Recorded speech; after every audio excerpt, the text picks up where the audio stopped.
Thy word and a light unto my path. From Jeremiah chapter 29 verse 11, and it says together, For I know the plans I have for you, declares the Lord. Plans to prosper you and not to harm you. Plans to give you hope and a future. Let's say that one more time with faith now. For I know the plans I have for you, declares the Lord. Plans to prosper you and not to harm you. Plans to give you hope and a future. But thanks be to God, he said, Brock of Pokemon. Now I know 99% of you don't know who that person is, but and you don't watch that. But it's a cartoon. His name is Brock and Pokemon. And I asked my son, why does Brock remind you of me? And he says, because like Brock, you set goals and you don't give up. And I nodded my head, and I said, thank you. And he also said, because he's chinky-eyed. No, because he said because he's a good mentor.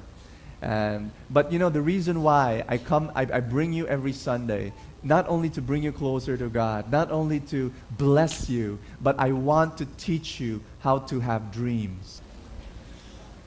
How many of you believe that God has a purpose for your life? You believe in that? Yes. You're not an accident? No. You're not a blob that came out from the universe, that just came from a mist, and then you suddenly appeared?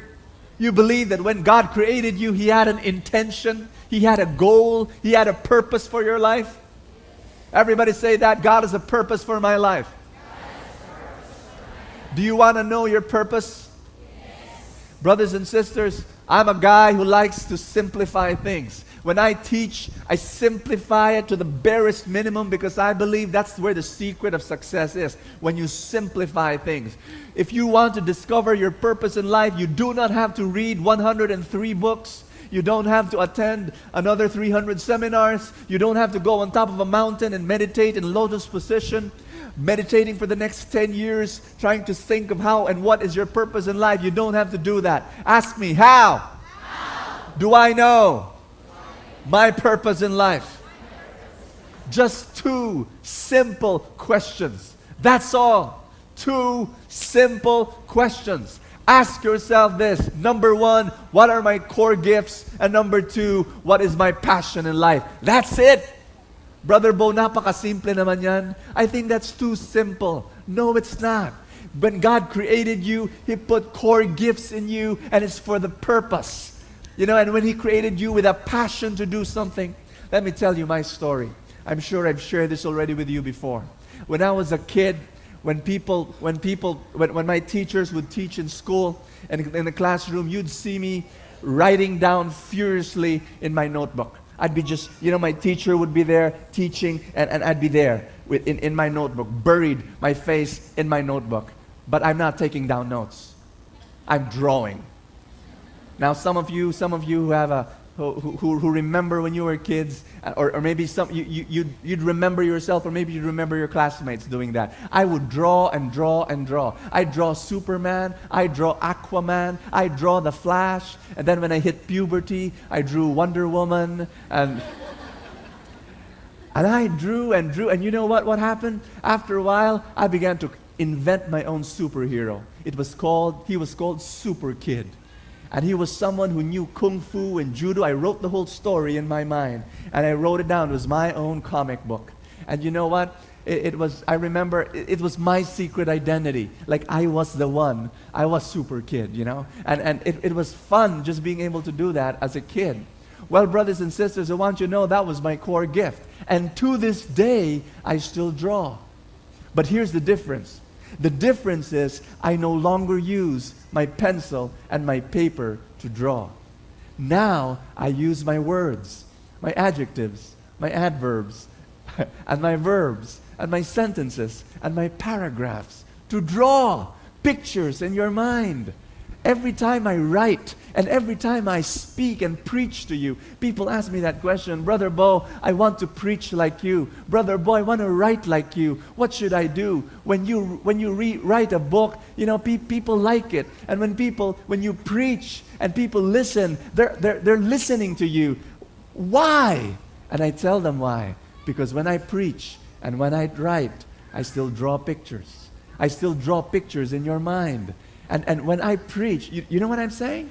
When I preach, you see what the story I'm sharing. My training was in the drawing. It was a core gift. You see what I'm saying?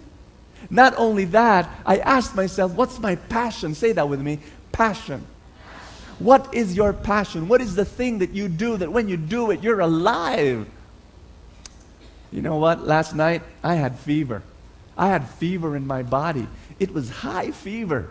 And on the back of my mind, as I was lying down on the couch of my home with fever, my body racked with fever, I said to myself, how can I preach tomorrow morning?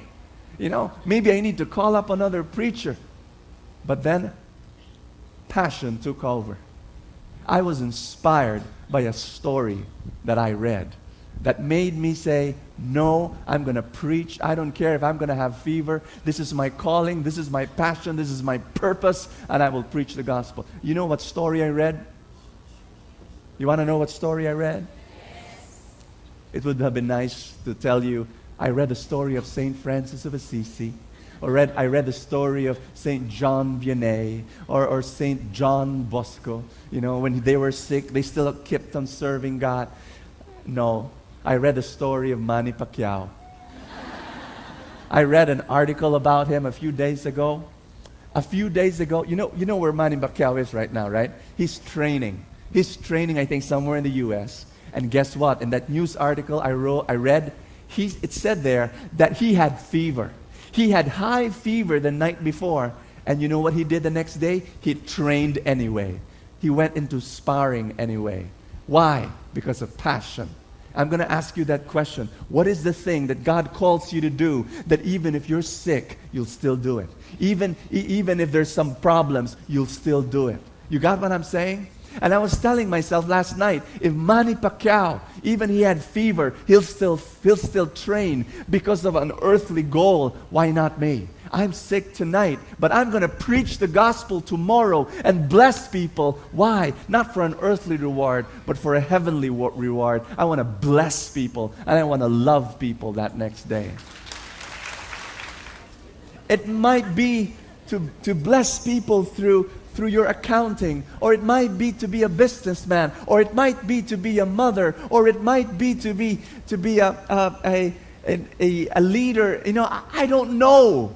But and you'll just have to ask those two questions again and again and again. And when God calls you for a life purpose, He also gives you dreams. Everybody say dreams. Now there are dreams and there are soul dreams. Everybody say soul dreams. Soul dreams. What do I mean by soul dreams? Before I talk about soul dreams, I have just one thing to tell you. Don't diversify. Say that with me, please. When you have, it's so easy to diversify. God calls you to do one thing, and it's so easy to be distracted and to diversify. Diversify only when it comes to the stock market. But don't diversify when it comes to your core gifts and when it comes to your passion. Imagine with me Michael Jordan playing baseball. Can you imagine? You don't have to imagine because he really did it. What if Michael Jordan played baseball? He actually did. After winning 7 times in the Chicago Bulls, the whole NBA tournament, 7 times. You know what he did? He retired, and then he went to baseball. For the first time in minor league Chicago, the baseball was filled with fans. When it's a regular season, there are no people who watch. But just because it's Michael Jordan, fans would come in droves. But all of them were disappointed. Because when they watched, they were looking for the great Michael Jordan. But when he held the bat, he was like an ordinary player. he was not good the way they wanted him to be. Why? Because he diversified. You got what I'm saying? What if Tiger Woods decided to say, I'm so good at golf. My gosh, I'm so good at golf, I'm now bored. Why don't I become a boxer? Yeah, why not? Why don't, I mean, I might not be, there'll come a time I'll not be a good golfer anymore. Maybe it would be a disaster, right? Or what if Efren Bata, who's a good billiard player, would suddenly say, okay, I want to diversify. I'm so good as a billiard player, I'll just go to basketball this time and be a basketball player. Now, again, I'm going to tell you, it's going to be a disaster. You focus on what God has given to you. Do other things. I mean, it's okay if once in a while Efren Bata will play basketball with his son. That's okay. But it won't be the very thing that he will do to bless people. The first sign of a soul dream is this. It connects you, or at least it doesn't distract you from your life purpose. You got me? You got me? Okay. It says in John 15, if you remain in me and my words remain in you, ask whatever you wish and it will be given to you. Let me share with you something very personal. I've shared it already in my book, The 8 Secrets of the Truly Rich. But there was a time in my life when I decided I wanted to be a millionaire. Now, that was very uncomfortable for me. I shared there in my book how I was so uncomfortable with the thought of having money. I mean, I wanted to be like St. Francis. I wanted to give all my money to the poor and all of that. I did not want to think about money, but a conversion experience happened when I wanted to help people. How many of you have had an experience of wanting to help people? You want to really help people. You really, really want to help. You can't do it. Why? Because you don't have anything to help with. You got what I'm saying? And I had that experience again and again and again. And I told myself, Lord, okay, I want to be, and this was absurd, totally hilarious, I wanted to be a millionaire missionary. Have you ever heard of that phrase? Millionaire missionary. It was so downright, totally, completely absurd. I told myself, this is crazy. But in my heart, it was a dream. Now, how in the world would I become a millionaire missionary? And I said, it doesn't have to be. I could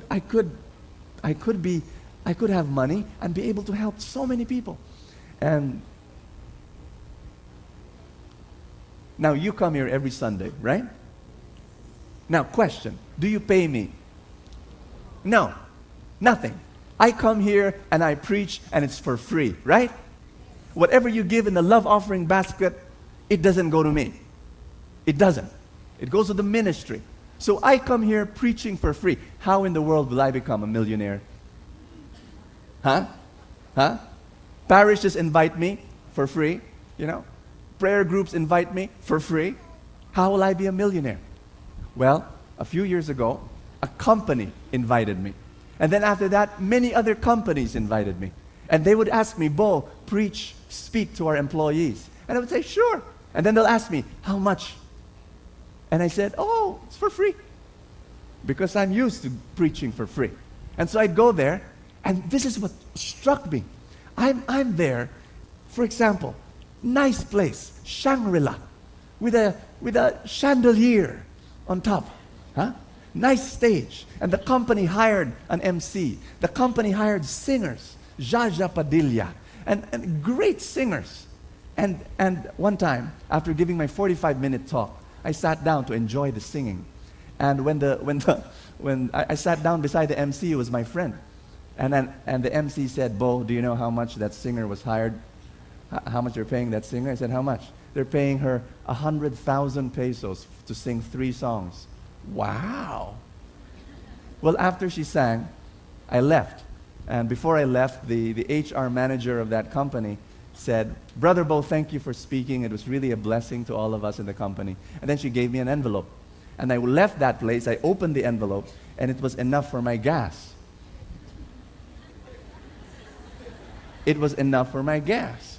Now the reason why? Because I wasn't asking, right? The company paid for Shangri-La. They had money. The company paid for singers. The company paid for the MC. The company paid for the lights but they didn't pay the speaker because he wasn't asking. So I made a decision. I'm going to ask. And I'm going to charge an arm and a leg. And so now when companies invite me, I charge an arm and a leg. Guess what? They pay. They do. And I'm able to help people because of that. But here's something I'd like to share with you. This is a secret just between you and me. Don't tell any of these companies, okay? Whatever I tell them, whatever I preach to them, guess what? I give to you here every Sunday for free.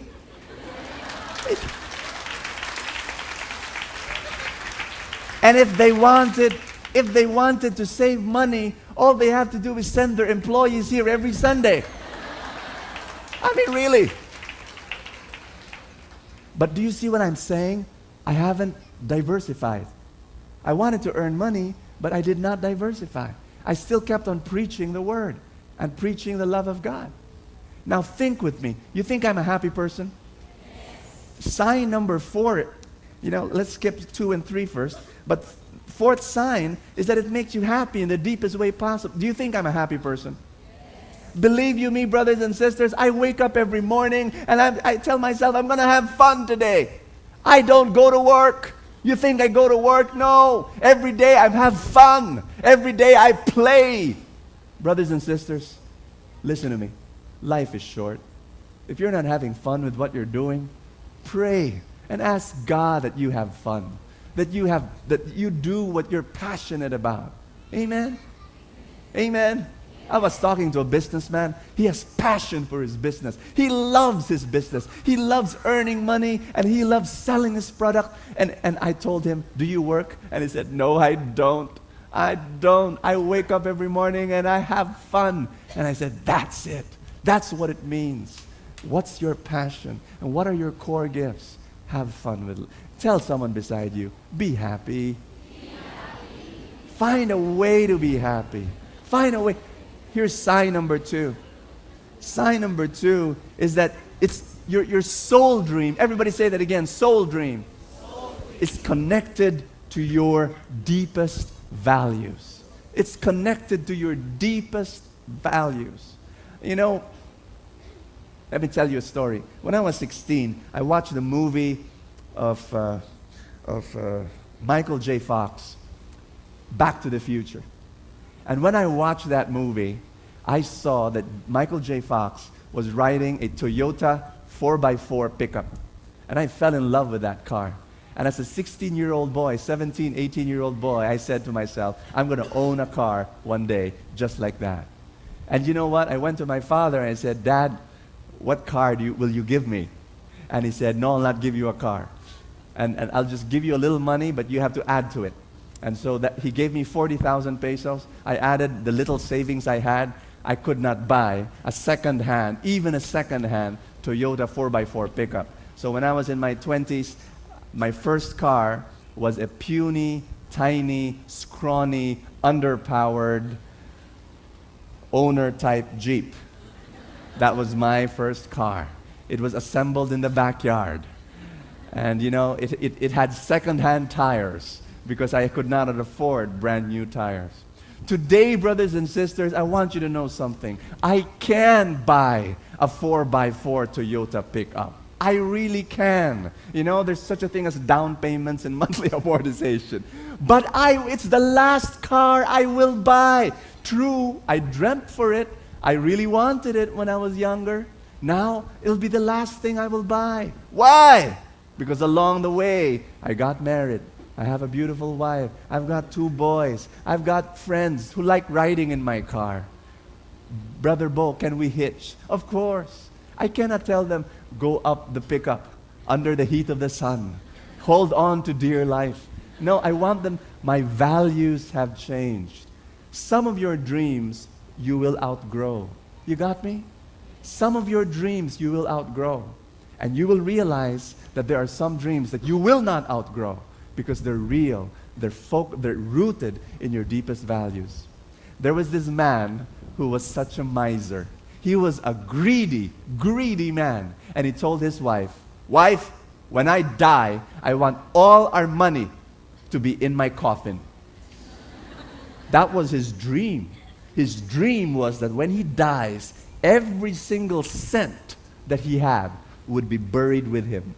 You know, his sisters, his kamag-anak, relatives, friends told his wife, "Don't follow him." But the wife said, "I'm a faithful woman, I will." The man finally died. And when he died, when they were burying him underneath the ground, 6 feet under, as the coffin was being lowered, the wife stood up and said, "Wait! Open the coffin." And they opened the coffin. And she brought with her a safety deposit box made of steel, small one. And she said, "Please put this in the coffin." And everyone wanted to say, "No!" But they put the safety deposit box. They closed the coffin. They put the coffin down. They put soil over the coffin. And all the relatives and all the friends said, "Sister, why did you do it? What did you do?" And the woman said, "I had to follow my husband. I got all the money we had, put it in one bank account. It was worth 1 million. And when they heard, 1 million, oh gosh. And she said, "That's what I did. I put it in one bank account. And then I wrote a check, 1 million. I put it in the safety deposit box. I put it in the coffin.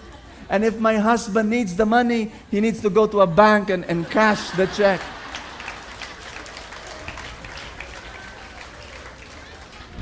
Some dreams don't have to be fulfilled. Some dreams don't have to be fulfilled because they're not rooted in our deepest values. Here's number 3. Number 3 is that it brings you closer to God and it makes you become like God. If you have a dream in your heart and it's a soul dream, it's a dream that God has planted into you, it's going to bring you closer to God. Amen? Just tell you one last thing. How many of you have dreams in your heart? Are you excited about those dreams? Yes. Some of you, you're dreaming to have a better job, or you're dreaming to have a business, or you want to have a ministry to serve the Lord, or some of you want to have your own house finally, or some of you want to migrate. You've got dreams. I want you to go through the whole talk and just ask yourself that question again. Is it a dream or is it a soul dream? And I pray that it's a soul dream. It's a dream that God has placed in your heart. Because if it is a soul dream, this is what's going to happen.